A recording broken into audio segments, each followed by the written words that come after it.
यत्कृपातमहं वन्दे परमानन्दमाधवम् श्रीमन्मदनगोपालं वृन्दारण्यपुरन्दरम् श्रीगोविन्दं प्रपद्येऽहं गृहकारकम् वन्दे मुकुन्दमरविन्ददलायताक्षं कुन्देन्दुशङ्खदशं शिशुरूपवेशम् इन्द्रादिदेवगणवन्दितपादपीठं वृन्दावनालयमहं वसुदेवसूनुम् कुशलेन्द्रपदकुञ्जमञ्जुलौ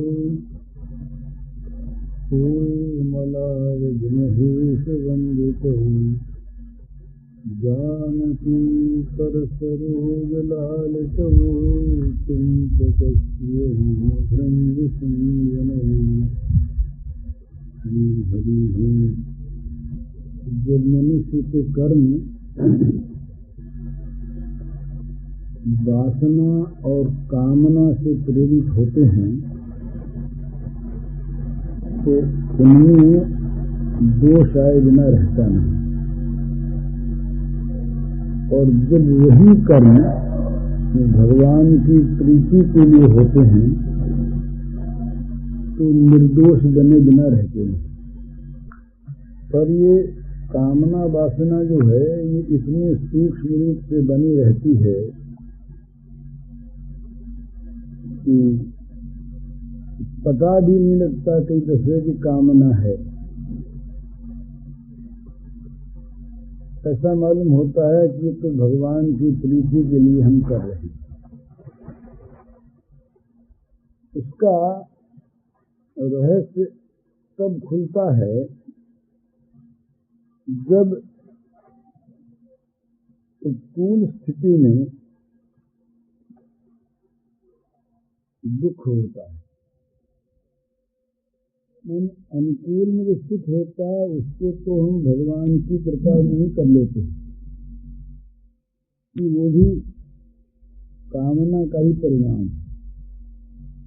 लेकिन जब पूर्ण स्थिति में दुख होता है, विषाद होता है, तब ये बात खुल जाती है कि भाई कामना थी और भगवत प्रीति के लिए ही कोई काम नहीं कर रहे।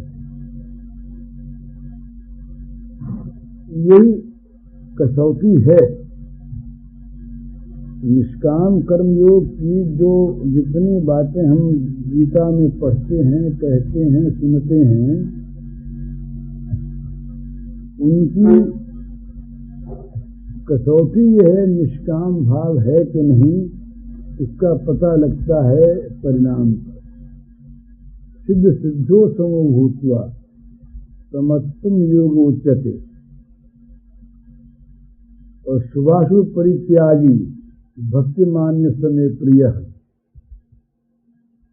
मने सिद्धि और असिद्धि में समता रहे तो निष्काम भाव, और शुभ और अशुभ परिणाम का ध्यान ही न रहे, इसका नाम भक्ति।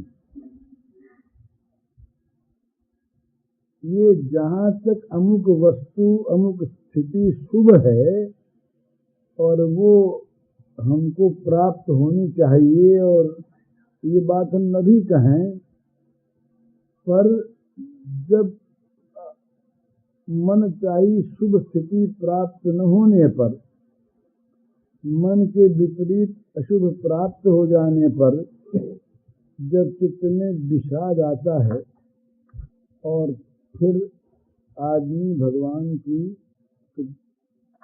कृपा मानने वाला विश्वासी आदमी जब मन ही मन ये कहता है कि क्या हुआ, दुख आ गया तो फिर आ जाएगा, ये स्थिति फिर प्राप्त हो जाएगी, तो हमारा पक्का विश्वास है। तो यहाँ उसकी कामना जो है ये मोटे रूप में बोलती है। वो यद्यपि भाव उसका बढ़िया है, भगवान पर उसका किसी अंश में विश्वास, मन पूरे अंश में जो भगवान पर विश्वास होता है वहाँ किसी स्थिति को प्राप्त करने की, स्थिति को बदलने की, नई स्थिति लाने की, ऐसी स्थिति हो जाएगी, स्थिति की कल्पना की, ये बात नहीं है। ये सूक्ष्म चीज है समझने के लिए। भगवत प्रीति बस इसी बात में है कि भगवान की मंगलमय कृपा पर, अनुकंपा पर विश्वास रहे और उनकी कृपा से यहाँ की स्थिति जो कुछ भी हो उसकी कोई परवाह न रहे।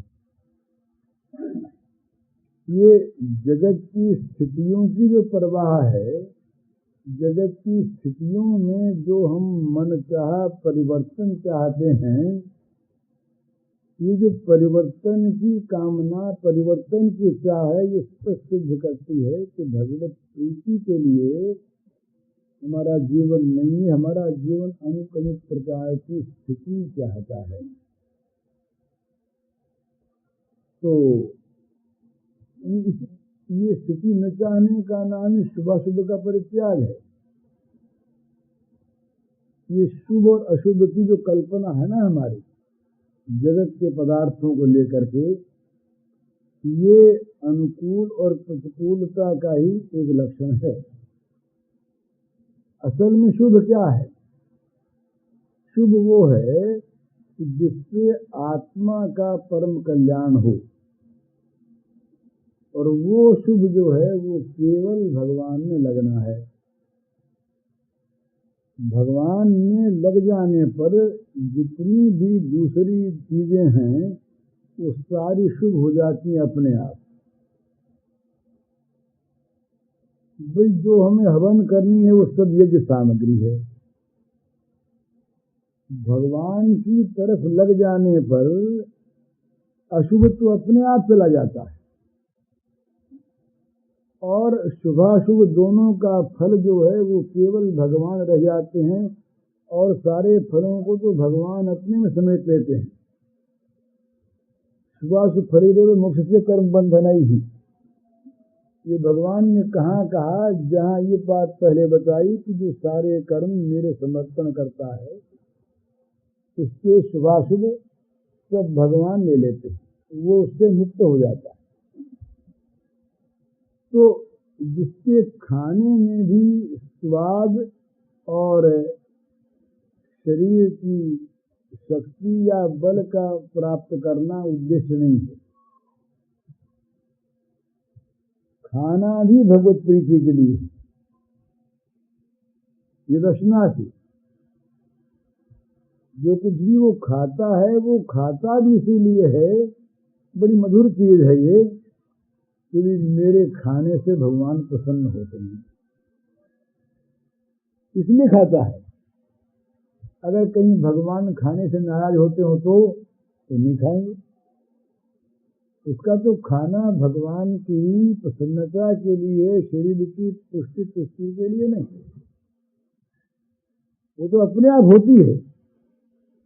पुष्टि जो है ये तो भोजन का आनुषंगिक फल है, पर भोजन का उसका प्रधान तो तात्पर्य है, अभिप्राय है अपने प्रियतम भगवान को प्रसन्न करना। ये बहुत दफे अपने बात चलती है गोपी तत्व की। ये गोपी तत्व का रहस्य यही है। गोपियां खाती भी हैं, पहनती भी हैं, श्रृंगार भी करती हैं, पर अपने लिए कभी कुछ करती नहीं। उस खाने से, पीने से, श्रृंगार से गोपियों को सुख नहीं मिलता, उसकी उन्हें परवाह नहीं है अपने सुख की। उनको तो सुख मिलता है केवल एक बात में कि श्री कृष्ण की प्रीति संपादन करने का वो काम है कि नहीं। उनकी प्रीति संपादन करने का जो काम, बस वही गोपियों का जीवन। तो जब ऊंची स्थिति हो जाती है साधन में साधक की, तो उसके जीवन में एक ये नई चीज पैदा होती है कि अपनी बाहरी परिस्थिति का उसे ठीक ठीक पता ही नहीं रहता। मन उसकी ओर से वो लापरवाह रहता है। स्थान काल और समाधि काल में थोड़ा अंतर रहता है उसका व्यवहार में जरूर। कोई अधिक समाधिस्थ रहते हैं। वो एक कथा न्यूटन की आती है, न्यूटन की, कि न्यूटन बहुत ध्यान किया करते थे। तो एक दिन न्यूटन ने अपने किसी मित्र को निमंत्रण दिया कि कल हमारे यहाँ खाना। तो मित्र उस दिन खाने को आए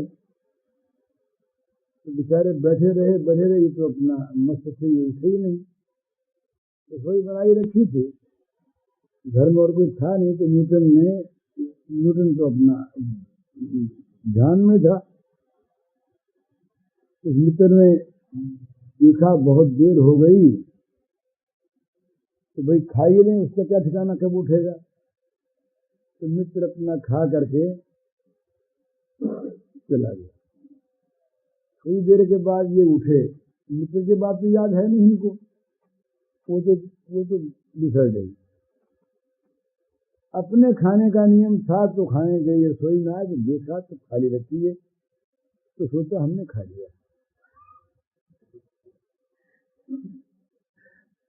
अरे नहीं खा लो, थाली को जूठी कौन रखता, तो हमने खा लिया, फिर अपना ध्यान में बैठ गया। तो ऐसी स्थिति ये इसको कहते हैं उन्मनी दशा कहते हैं वैसे योग में, और नहीं तो इसे कहते हैं प्रेम वैचित्र्य। मने चित्त जो है तो ये ठीक निर्णय नहीं कर पाता, चित्त में विचित्रता हो जाती है। तो ये जो स्थिति होती है ये भगवत प्रेम में होती। तो यहाँ फिर जब इस तरह की स्थिति है तो वहाँ जगत के परिणाम की, जगत के कहने की कोई परवाह नहीं है। ये जब तक मनुष्य जगत की तरफ देखता है, जगत के पदार्थों की तरफ देखता है, तब तक भगवत प्रीति उसके लिए गौण है। वो और जगत के सुखों में दो ही चीज है प्रधानतया। जो बहुत अधिक शरीराभिमानी होते हैं, देहाभिमानी, उनके लिए एक तो देह सुख है, मन इंद्रियों को तृप्त करने की कामना ये है। और इससे भी बड़ी चीज उनके लिए क्या है, ये नाम का महत्व, भगवान नाम का नहीं। लोग मुझे क्या कहते हैं, मेरा नाम बदनाम होता है कि मेरा नाम अच्छा रहता है। ये बहुत अच्छे प्रतिष्ठित और समझदार विद्वान पुरुषों में भी यह चीज है। और ये ऐसी नहीं है कि जो नगण्य हो। भगवान ने गीता में भी अर्जुन को इसका प्रलोभन दिया। पहले लड़ाई नहीं करूंगा ये कहने पर कि वे संभावित सच्चा मना विपरीत, जो सम्मानित पुरुष हैं, संभावित हैं, उन सम्मानित पुरुषों की जो अकीर्ति है वो मृत्यु से बढ़कर है। अकीर्ति न हो, मृत्यु हो जाए तो अच्छी, पर अकीर्ति नहीं होनी चाहिए। ये चीज क्या है, ये क्षत्रियत्व का जो अभिमान अर्जुन में है, उस क्षत्रियत्व के अभिमान की जो भूख है उसकी खुराक है ये, कि भाई तुम क्षत्रिय हो और लोग कहेंगे रण में भाग गया, कायर है, तुम्हारी अकीर्ति होगी तो तुम शरीके सम्मानित पुरुष के ये अकीर्ति तो मृत्यु से बढ़कर है भाई, तो ये ठीक नहीं। तो ये जो है नाम का मोह, इसको कहते हैं नाम का मोह, नामवरी की इच्छा। तो ये शरीर की इच्छा की अपेक्षा अधिक बलवान है और बुद्धिमानों को अधिक प्रिय है। वो शरीर का क्या कर देते हैं, मर जाते हैं पर अकीर्ति नहीं होने देते। कवच कुंडल मांगने के लिए जब इंद्र आए, सूर्य भगवान ने कह भी दिया था कि भाई इंद्र आवेंगे, देना मत। तो कर्ण से कहा कि हमसे नटा नहीं जाता।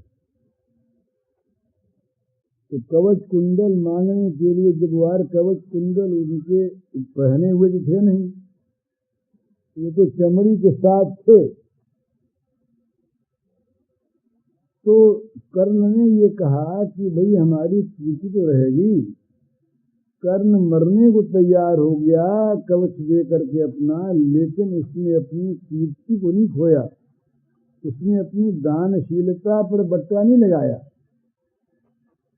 तो ये दानशीलता तो बड़ी अच्छी चीज है, पर ये जो कीर्ति की कामना है ये इतनी अच्छी लगती है बुद्धिमानों को भी कि शरीर का परित्याग कर देते हैं पर इसका नहीं करते। तो ये कीर्ति की कामना भी अगर शुभ कर्म में प्रयत्न करने वाली है, इतने अंश में ये अच्छी चीज है। अच्छा कर्म, भगवान की भक्ति, दान पुण्य, लोकोपकार, लोक सेवा अगर कीर्ति के लिए भी हो तो अच्छी चीज है। परंतु इसमें दोष क्या होता है, कीर्ति करने वाले होते हैं दूसरे लोग, अपने आप से किसी की कीर्ति कोई करता नहीं, होती नहीं, तभी अपनी बड़ाई तो आप कर लेते हैं।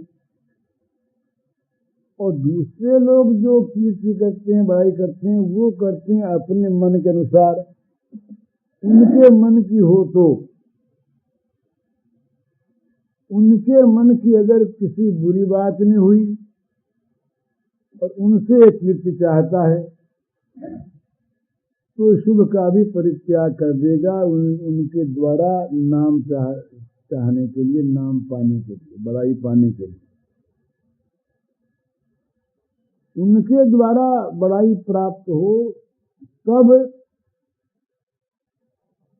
अपने लिए आनंद की चीज है। यद्यपि ये चीज आती नहीं पर कही जा सकती है। भगवान राम ने सीता का परित्याग किया। राम की आलोचना करने का न अपने को अधिकार है, न स्थिति है, न राम ऐसे थे ही। पर एक उदाहरण है समझने के लिए कि लोक रंजन, लोक के द्वारा कीर्ति जब मनुष्य प्राप्त करना चाहता है तो उसे कभी कभी अन्याय करना पड़ता है। तो वो अन्याय अपने साथ ही है। राम का अन्याय अपने साथ था। राम भली भांति जानते हैं कि सीता सर्वथा निर्दोष है। राम के मन में संदेह की कल्पना भी नहीं है, इसीलिए राम रोते हैं। लेकिन धोबी ने चूंकि कह दिया, इसलिए सीता, निर्दोष सीता को भी निकाल देना राम ने उचित समझा और सीता को राम ने निकाल दिया। स्वयं रोए, पीछे दुख किया, पर निकालने में हेतु क्या था? एक दृष्टि है ये प्रजावत्सलता, लोक में एक शुभ आदर्श की स्थापना, ये तो चीज है ही वास्तविक। तो नीची नजर से कोई देखे और लोक रंजन में बुराई करके यदि कोई उसके समर्थन में ये कहे तो कह सकता है कि भाई राम ने भी तो ऐसा किया, लोक रंजन के लिए, लोक में कीर्ति प्राप्त करने के लिए, लोक बुरा न कहे इसलिए। निर्दोष सीता को राम ने जानते हुए भी घर से निकाल दिया, ये कहकर कि तुम जाओ, तीर्थों में जाना चाहती हो नहीं, जाओ तीर्थ कर जाओ। तो ये दिखाया वहां पर, ये भगवान की लीला जो होती है ना, ये सब के लिए आदर्श होती है कि भाई देखो, लोक रंजन चाहेगा उसे ऐसी चीज भी पड़ेगी। तो ये जो नाम की इच्छा है, ये शरीर की आराम की इच्छा से अधिक बलवती है। जो अत्यंत देहाभिमानी होते हैं वे कीर्ति का त्याग कर देते हैं शरीर के आराम के लिए। जो इंद्रियाराम जिन्हें कहते हैं, जो केवल इंद्रियों को ही सुख देने की इच्छा में लगे रहते हैं, वे कीर्ति का भी परित्याग कर देते हैं। बदनामी चाहे हो जाए पर उन्हें तो शरीर की मौत चाहिए। पर ये चीज दो ही है, शरीर को आराम और नाम का नाम। ये दो चीज ऐसी है जो विषयी पुरुषों के साथ रहती है, और इन्हीं दो चीजों के मोह में मनुष्य भगवान को भूलता है। इन्हीं दो के मोह में शरीर को आराम मिलता रहे और नाम का नाम होता रहे, और ये दोनों ही अज्ञान के स्पष्ट लक्षण हैं। नाम और रूप ये दोनों ही हम नहीं हैं। विचार करने के बाद तुरंत समझ में आ जाती है कि नाम कल्पित है, हमारा पीछे रखा हुआ है, और नाम बदलता है। हम अपना नाम बदल लेते हैं और वो नाम प्रचलित हो गया, पहले नाम को लोग भूल गए। ऐसा बहुत होता है। तो अपना नाम अपने को याद नहीं रहता, पहला अपना नाम अपने भूल जाते हैं। बचपन का नाम होता, दूसरा नाम पीछे हो गया, भूल गए, याद नहीं रहा। तो नाम बिल्कुल कल्पित है, ये हम जानते हैं। और ये शरीर जो है, ये हम ठीक जानते हैं कि माता के गर्भ में बना है, ये बना हुआ नहीं आया, और ये नष्ट हो जाएगा, जल जाएगा, फूक जाएगा, सड़ जाएगा, ये भी हम जानते हैं। तो नाम और शरीर ये दोनों हम नहीं हैं। माने शरीर हमारा बना माँ के गर्भ में, हम जो चेतन हैं तो पहले थे, और चेतन जो हम हैं इनके निकल जाने पर भी शरीर तो सामने रहता है।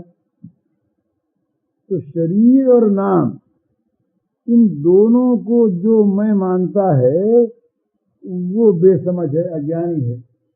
ये बात स्पष्ट होती है कि हम सबके ध्यान में आ जाती है, इसको सब समझ लेते हैं। और इस शरीर को आराम मिले, ये शरीर बड़ा सजा सजाया रहे, इस शरीर को सुगंधित द्रव्यों से सुसज्जित किया जाए, सजाया जाए, बहुत बढ़िया गहने कपड़ों से इसको ठीक किया जाए, और उसमें हम सुंदर हो गए, ये भावना है। और इस नाम की बड़ी तारीफ हो लोगों के द्वारा, चाहे वो पाप करने पर हो और वो हमारी तारीफ हो रही है, हम माने, तो ये अज्ञान का ही परिचायक है ऐसा भाव। शरीर और नाम को मैं मानना ये स्पष्ट बेसमझी है, अज्ञान है। इसी अज्ञान में, इसी मोह में ग्रस्त रह करके हम सभी लोग भगवान को भूलकर, भगवान की अवहेलना करके और एक शुभ की कल्पना किए रहते। भाई इनके अनुकूल जो हो गया वो तो शुभ, और इनके प्रतिकूल जो हुआ वो अशुभ। शरीर को, इंद्रियों को सुख देने वाला, आराम देने वाला कुछ मिल गया तब तो शुभ, और इनको आराम देने वाला नहीं मिला या चला गया वो अशुभ। और इसी शुभाशुभ की कामना रख करके हम जब कर्म करते हैं और उसमें हम कहते हैं कि हम तो निष्काम कर्म करते हैं, तो ये बिल्कुल बेसमझी की बात है, झूठी बात तो है। तो भगवान ने कहा कर्म योग तो वो है जो सिद्धि और असिद्धि में समता रखता है। सिद्ध सिद्धो समो भूतवा, ये भूतवा भगवान ने पहले कह दिया, भाई तुम योग चाहते हो तो पहले समझो योग क्या है। तो योग में कर्म होते हैं भाई, माना निष्काम कर्म में कर्म तो है, निष्काम कर्म योग। तो कर्म योग का अर्थ क्या है? जिसमें कर्म तो हो, परंतु वो कर्म कर्मवाद न होकर कर्म योग हो।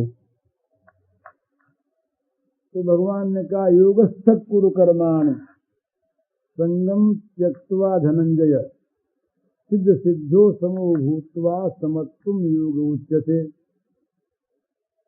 समत्व का नाम योग है। समत्व किस प्रकार का हो कि चित्त की स्थिति तो रहे योग में। योग माने भगवान के साथ चित्त का संपर्क बना रहे, चित्त रहे योग में, योग में चित्त रख कर कर्म करे, कर्म में और कर्म फल में चित्त फंसा न रहे। संगम त्यक्त्वा, संग कहते हैं आसक्ति को, न उस कर्म में आसक्ति रहे न कर्म के फल में आसक्ति रहे। और जिस बात को लेकर हम कर्म कर रहे हैं वो बात वैसी के वैसी सिद्ध हो जाए तो और न सिद्ध हो जाए तो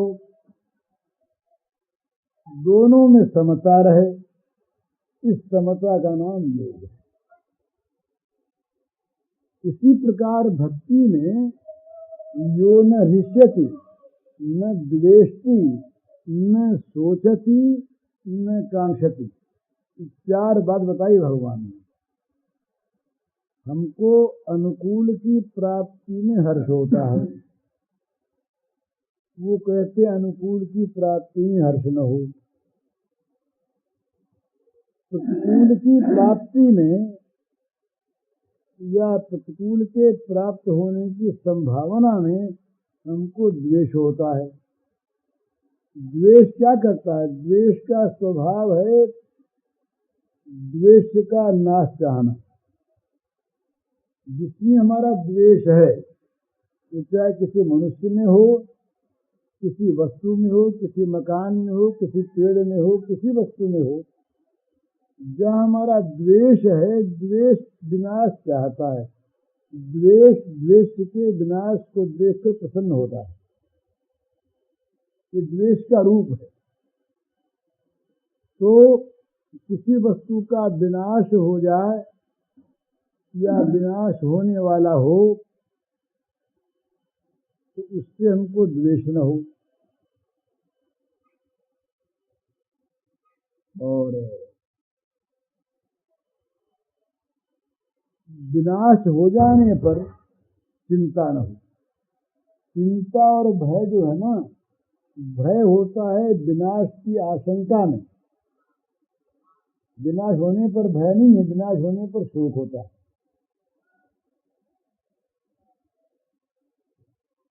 शोक स्थान सहस्राणी भय स्थान शतानी के ऐसा कुछ कहा। ये शोक और भय ये दो लगे रहते हैं हम लोगों के पीछे। जितना भय है तो सारा भय विनाश की आशंका में है। भाई भूत आ गया तो हमको खा लेगा, मर जाएंगे, विनाश की आशंका। चोर आ गया हमें लूट लेंगे, धन चला जाएगा, विनाश की आशंका। बीमारी हो गई हम मर जाएंगे, दुख पाएंगे, स्वास्थ्य नाश होगा, विनाश की आशंका। तो विनाश की आशंका में भय है और विनाश हो जाने पर शोक है। तो उसे शोक नहीं होता। और विनष्ट वस्तु के और अप्राप्त वस्तु के प्राप्त करने की आकांक्षा नहीं होती। 4 बातें बताई कि क्यों नहीं होती कि उसका भगवान में इतना विश्वास है और भगवान में उसका इतना संलग्न चित्त है कि प्रथम तो उसको इन वस्तुओं के संबंध में शुभाशुभ की कोई कल्पना ही नहीं होती।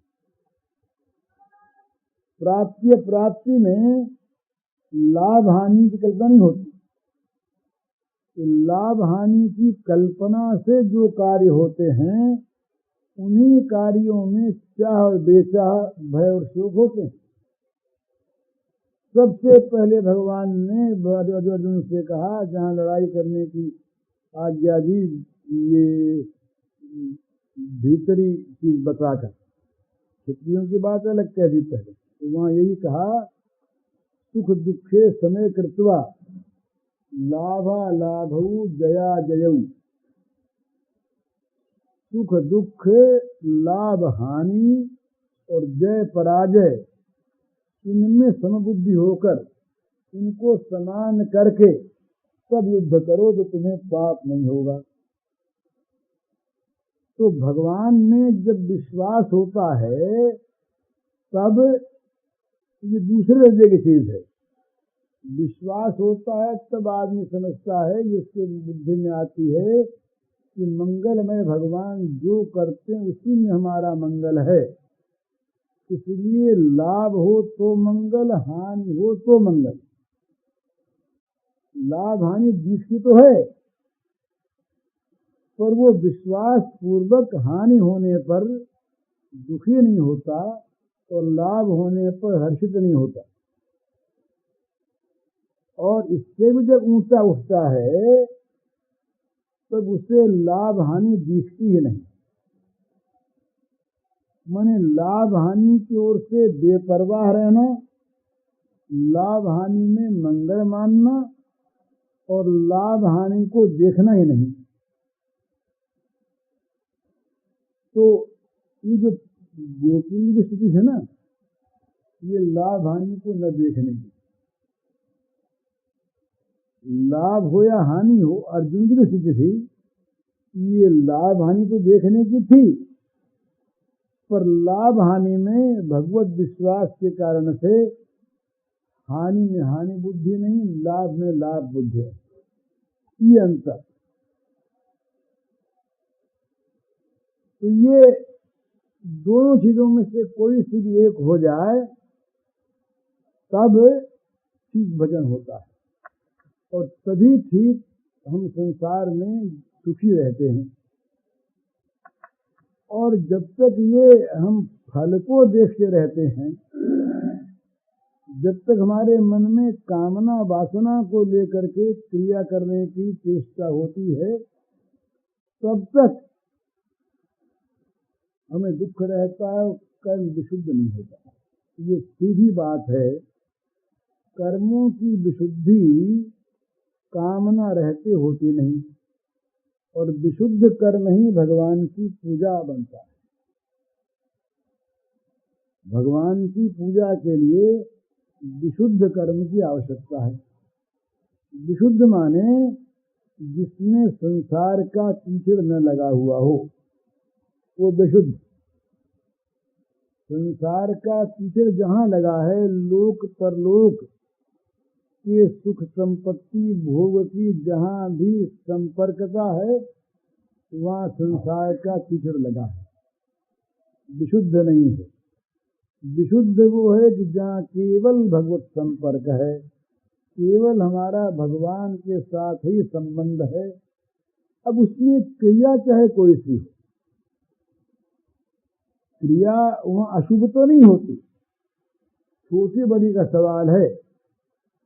क्रिया चाहे छोटी हो, क्रिया चाहे चाहे वो यज्ञ करे और चाहे वो घर में झाड़ू लगावे, यज्ञ क्रिया बड़ी ऊंची बड़ी सात्विक यज्ञ भी हो तो बड़ा अच्छा, परंतु झाड़ू लगाने का जो क्षुद्र कर्म है, ये क्षुद्र कर्म भी अगर भगवत संपर्कित चित्त से होता है तो वो भी, ये कहना जरा अत्युक्ति में समझा जाए, तो वो भी सकाम यज्ञ की अपेक्षा अधिक उत्तम चीज, अधिक उत्तम है। और उसकी अपेक्षा तो उस तुलना में नहीं आता जो बुरी नीयत से यज्ञ किया जाता है। तामस यज्ञ की अपेक्षा तो इसकी तुलना नहीं होती। तामस यज्ञ जो होता है वो तो नरकों में ले जाता है यज्ञ होने पर भी। यज्ञ की क्रिया शुभ है, कितने अंश में उसको नरक में तो थोड़ा आराम ऊपर का मिलेगा, परंतु वो अगर तामस है, अगर उसमें उद्देश्य भाव लक्ष्य कोई पाप है, मैं दूसरे का विनाश करना ये लक्ष्य, अमुक अंत भोग की प्राप्ति हो जाए ये लक्ष्य, इस प्रकार जिसका लक्ष्य पाप है वो यज्ञ भी दूषित है, तो तप भी दूषित है, तो तामस है। और तामस का फल जो है वो निश्चित भगवान ने बता दिया, अधो गच्छन्ति तामसाः। जो तामस लोग हैं उनका अधःपात होता है, माने वो नीचे को गिरते हैं। ऊर्ध्वं गच्छन्ति सत्वस्था और मध्ये तिष्ठन्ति राजसाः, जघन्य गुण वृत्तिस्था अधो गच्छन्ति तामसाः। कि भगवान ने बड़ी सुंदर बात कही कि भाई 3 प्रकार के गुण जो हैं इनसे संपन्न जो पुरुष होते हैं उनकी विभिन्न गतियां होती। ऊर्ध्वं गच्छन्ति सत्वस्था, जो सत्व में स्थित हैं वे ऊपर जाते हैं, उनकी उन्नति होती। ऊपर के लोकों में, ऊपर के भावों में, ऊपर के स्तर में, ऊपर की गति में जो जहाँ जहाँ उच्चता है उसको प्राप्त होते हैं। और मध्य तिष्ठन्ति राजसाः, जो राजस हैं वो बीच में ठहर जाते, जहाँ हैं वहाँ रह जाते, न गिरते हैं न उठते हैं। और जघन्य गुण वृत्तिस्था, जो नीची वृत्ति में स्थित तामस पुरुष हैं ये अधो गच्छन्ति, ये नीचे की ओर जाते हैं, इनकी निम्न गति होती है, अधःपात होता है। तो सत्व में स्थित हैं और तमोगुण की जघन्य वृत्ति में स्थित हैं और राजस स्वभाव है, इनका अलग अलग भेद है। तो इस प्रकार से यज्ञ भी अगर तामस है, जघन्य गुण वृत्तिस्थ पुरुषों के द्वारा अगर होता है तो वो यज्ञ भी नरक में ले जाने वाला होता है। इसलिए सबसे ज्यादा आवश्यक चीज है वो है भगवान के साथ चित्त का संपर्कित रहना। युद्ध बड़ा क्रूर कर्म, पर युद्ध यदि भगवान के साथ संपर्कित चित्त से है, भगवान के साथ संपर्कित चित्त का स्वरूप बताया भगवान ने, ये कहा मयि सर्वाणि कर्माणि सन्न्यस्याध्यात्म चित्तसा, ये भगवान के साथ संपर्कित चित्त का स्वरूप है। मने भगवान ही को तुष्ट करना, भगवान ही को प्रसन्न करना, भगवान की प्रीति ही उद्देश्य, इस प्रकार के भाव का नाम तो है अध्यात्म। अधिभूत अधिदैव नहीं, इस अध्यात्म में चित्त लगा हुआ है। इस अध्यात्म में लगे हुए चित्त के द्वारा जो पुरुष, जो ऐसे अध्यात्म चित्त जो पुरुष हैं, वो सारे कर्मों का भगवान में संन्यास करते हैं। संन्यास माने सम्यक प्रकार से त्याग। सम्यक प्रकार से क्या क्या है? कि भी पैसा कमा करके लाए, और उन पैसे को न तो कहीं अपने नाम से जमा कराया और न उस पैसे की कोई चीज खरीद करके लाए और न उस पैसे को अपने पास रखा। तो भी कमाया क्यों? कि पिताजी ने कहा था कि तुम अमुक काम करो और अमुक काम करके जो पैसा कमाओ। तो पिताजी की राजी के लिए पैसा कमाया। फिर क्या किया? लाज कमा के कि ज्यों का त्यों पिताजी को सौंप दिया। अपने पास से कौड़ी रखी नहीं। मैंने पिता की तुष्टि के लिए कमाया और कमा के ज्यों का त्यों उनका परित्याग कर दिया, पिता के हाथों में छोड़ दिया। निक्षेप। तो मयि सर्वाणि कर्माणि संन्यस्य अध्यात्मचित्तसा, ये भगवान ने कहा।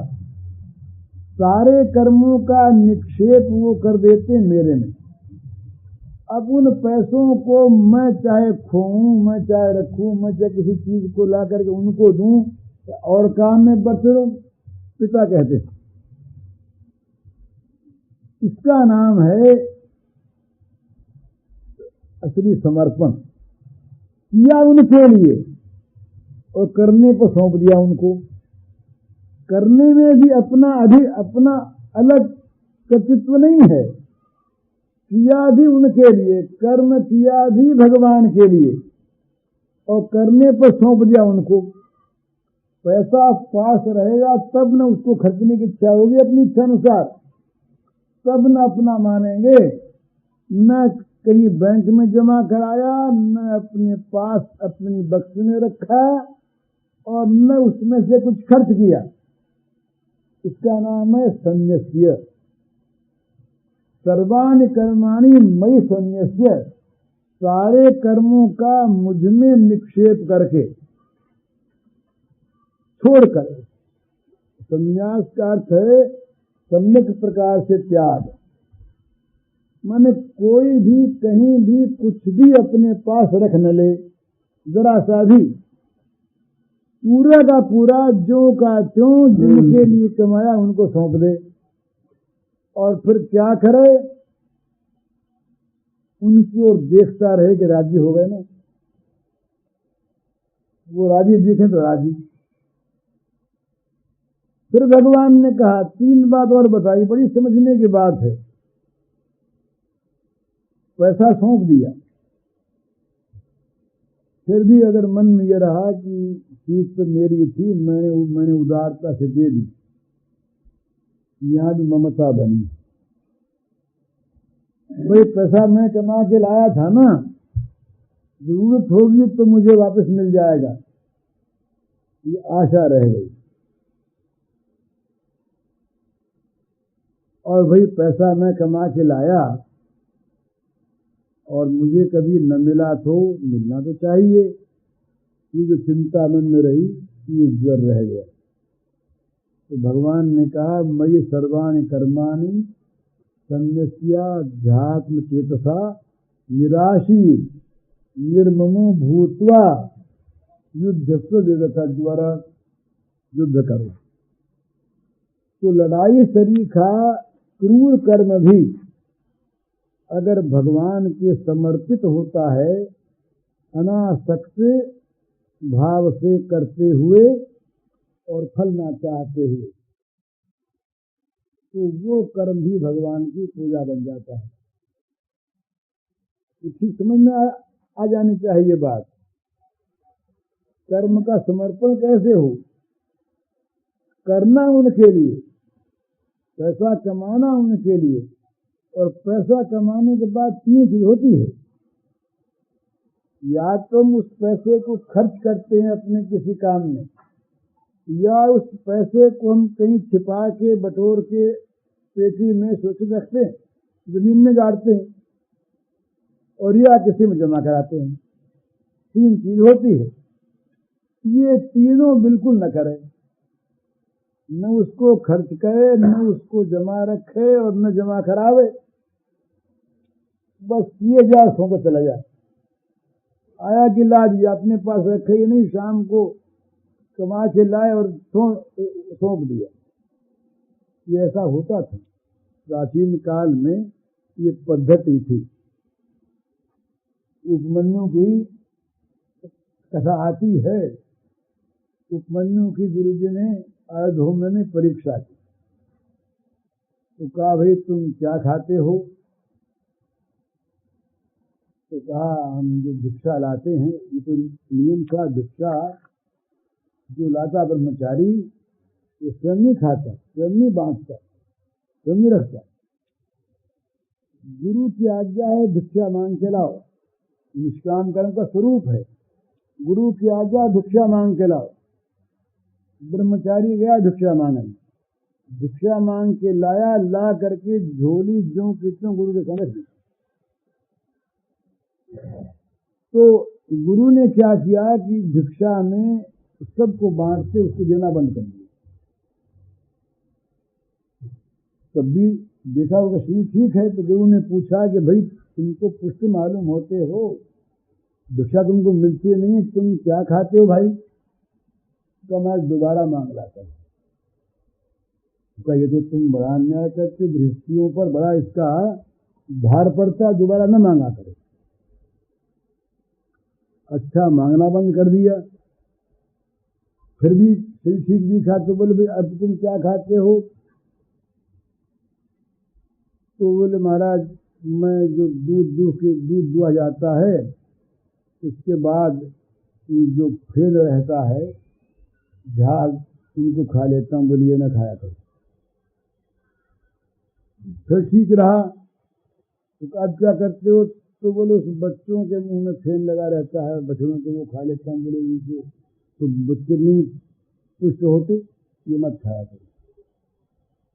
भिक्षा बंद, दूध बंद, दूध के झाग भी बंद। अब क्या खाए? तो भूख के मारे बेचारा आग का पत्ता खा गया, अंधा हो गया, कुएं में गिर पड़ा। गुरु ने ये सब अन्याय नहीं किया उसके साथ, उसको बहुत ऊंचा निष्कामी गुरु ने बनाया। अब गुरु लगे खोजने, तो पड़ा अंधे कुएं में अंधा।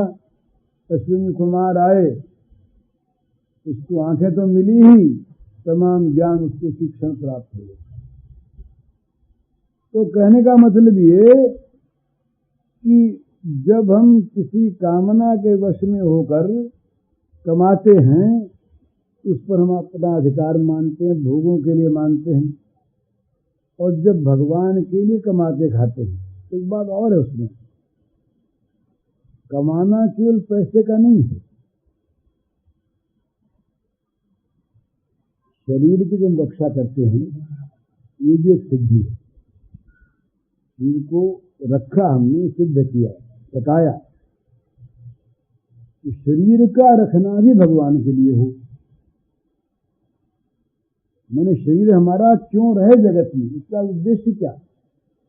हम लोगों के सबके शरीर जो संसार में हैं, या तो ये भोगों के लिए हैं और या निरुद्देश्य हैं। ये क्यों जीते हो? मौज करने के लिए, खाने के लिए, जैसे पशु जीते हैं। तो कुछ और बताओ भाई, और क्या जीते हैं? बस पता नहीं क्यों जीते हैं। ये नहीं, उनको अपने जीने का पता रहता है। जीते हैं क्यों? कि हमें जीते देख करके श्याम सुंदर प्रसन्न होते हैं, बस इसलिए जीते।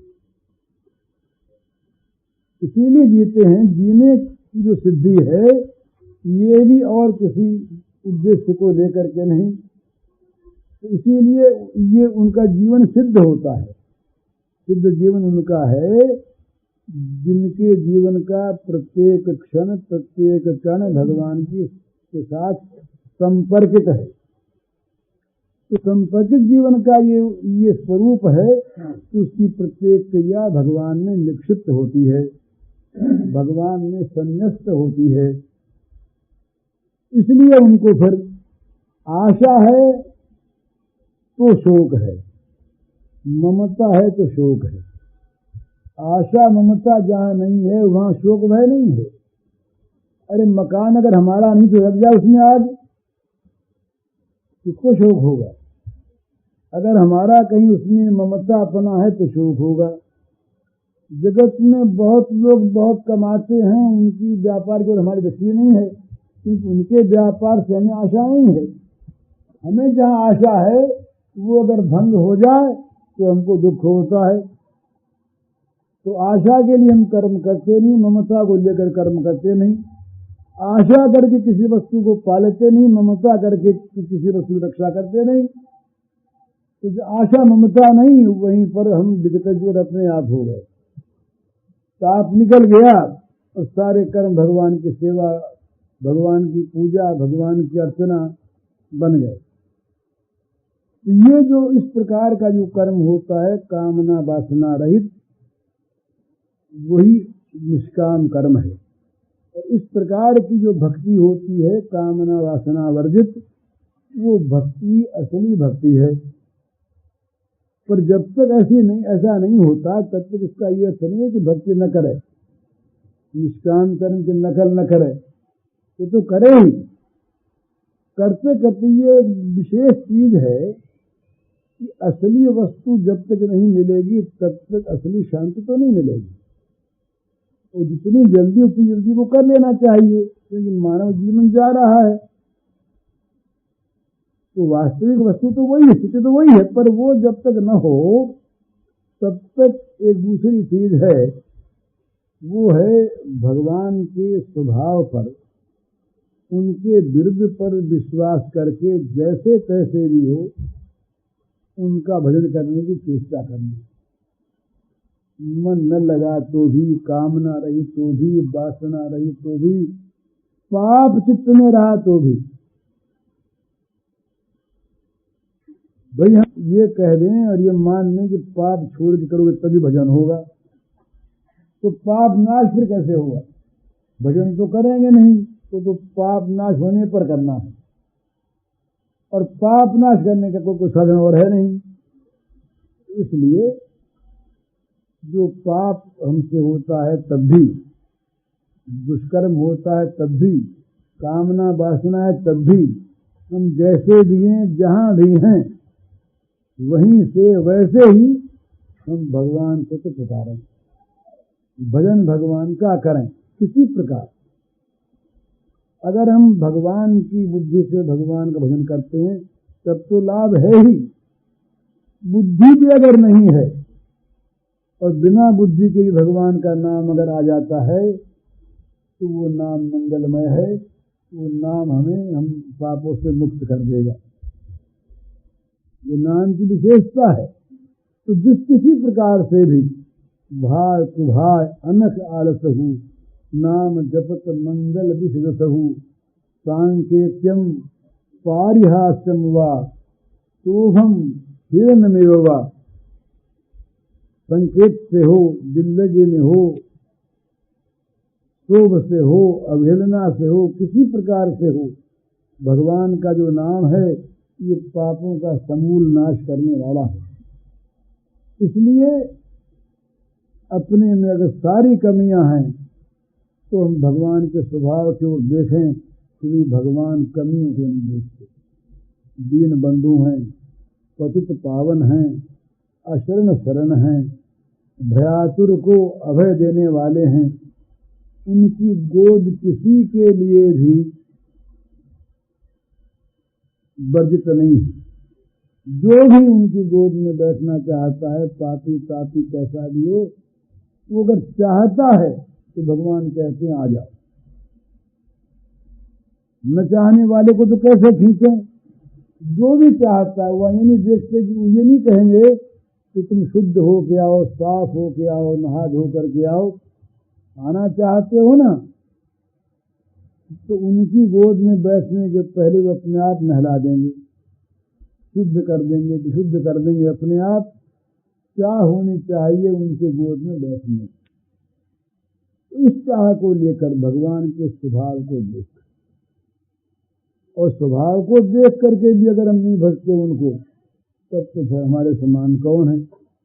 तुलसी राम स्वभाव शील लखी, जौन भगत और आई, तो तुही जनन जाय जननी जड़ तन तरुण साधन आई। जी महाराज कहते हैं कि राम के स्वभावशील को जान करके भी अगर तेरे हृदय में भगवान की भक्ति न आई तो तुझे जन्म दे करके माता ने व्यर्थ ही अपने शरीर के तारुण्य को खोया। तो उनके स्वभाव की ओर देख। राम का स्वभाव जो है वो दीन वत्सलता है। वो दीनों की ओर देख करके जो दीन उनकी ओर ताकता है वो दीन बंधु उनको उसको निहाल कर देते हैं। ये राम का स्वभाव। ये नहीं देखते राम कि भाई ये कैसा है, शरण में आ जाए बस उनकी ओर ताक ले एक बार तो पापों का नाश भी स्वयं कर देंगे, अशुद्धि का स्वयं नाश कर देंगे। इसलिए निराश होने की आवश्यकता नहीं है, चाहे जैसे ही भजन में लगे। भजन में दो भाव हैं, एक अनुकूल चेष्टा और एक नाम गुण लीला इत्यादि का स्मरण चिंतन जप। तो जहां तक अपने से बने भगवान के अनुकूल बरतने की चेष्टा कर, सारे पुण्य उसमें आ जाएंगे। और भाव कुभाव कैसे भी भगवान के नाम का जप करें, भगवान के नाम का स्मरण करें, उनकी लीलाओं को पढ़ें, सुनें, देखें, मनन करें। उनकी लीलाओं में, उनके स्वरूप में, उनके गुणों में मन लगावें, उन्हें देख देख कर, सुन सुन कर, पढ़ पढ़ कर चित्त में उल्लास पैदा करें। ये दोनों ही भगवान के भजन के प्रकार हैं। तो इन दोनों प्रकारों से जहां तक अपने से बने भजन करें। और सहज भजन जो है वो है जीभ के द्वारा नाम का जप। इसमें तो कोई भी प्रयास है ही नहीं, जीव अपने पास है। इसमें तो केवल आदत डालने की आवश्यकता है कि जीव को लगा दे भगवान के नाम जप में, तो अपने आप सारा काम हो जाएगा।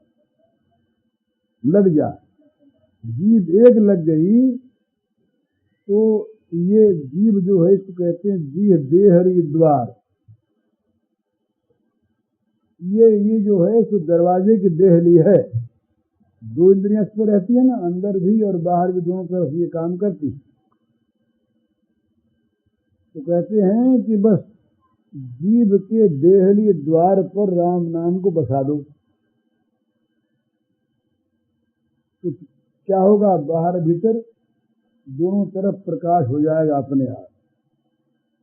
तो जीव के द्वारा दिन भर नाम रट की चेष्टा करे, अभ्यास डाले, जब बोलना हुआ उतनी देर बोल लिया। तो समझता रहा कि ज्यादा बोलूंगा तो नाम में घाटा पड़ेगा, तो कम से कम बोला, अंदर ही अंदर अपना नाम चलता रहा।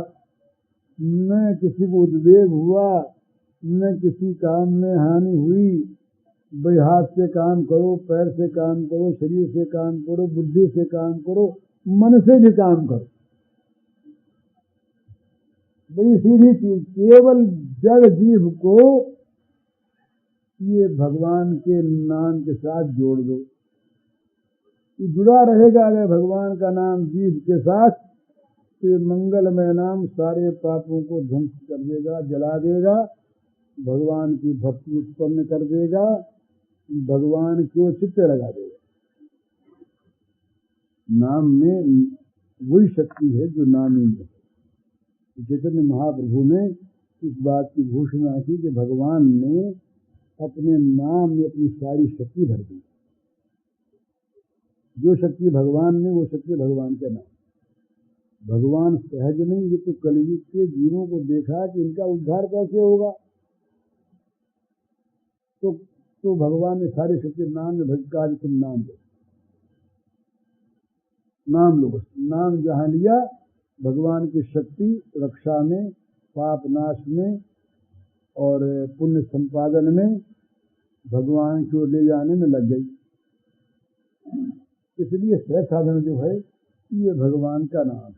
नित्य निरंतर जिसको जो नाम अच्छा लगे, जिसमें जिसकी प्रीति हो, जिसमें जिसकी रुचि हो, राम कृष्ण हरि कोई भी नाम निरंतर लेता रहे और जीव का अभ्यास हो जाए, फिर जीव कभी नाम को छोड़े नहीं। रात दिन सोते हुए भी अगर जीव का अभ्यास हो जाएगा तो जीव नाम जपती रहेगी, जीव के द्वारा क्रिया होती रहेगी। अगर नाम ठीक ठिकाने से अभ्यस्त हो गया, रोम रोम से नाम निकले, तो भगवान के नाम का आश्रय करे और भगवान की कृपा पर विश्वास करे तो धीरे धीरे सब काम होगा। पर उस धीरे धीरे पर संतोष न करे। इतना माने और सब चीजों में संतोष आवश्यक है, पर भजन में असंतोष की आवश्यकता है। भजन में, भक्ति में, भगवत प्रेम में संतोष नहीं, जब तो बहुत हो गया, आज बहुत कर लिया, आप कल करेंगे, इतना तो बहुत। ये नहीं, वहां पर तो लोभ बढ़ता ही रहे हमेशा, थोड़ा हुआ, ठीक भाव से नहीं हुआ, और अधिक होना चाहिए था, निरंतर लोभ बढ़ता रहे, तो ये परम मंगल है। हरिओम। पूज्य श्री भाई जी के इस प्रवचन का शीर्षक है भजन में कभी संतोष अनुभव न करे। इसका कैसेट संख्या है 239।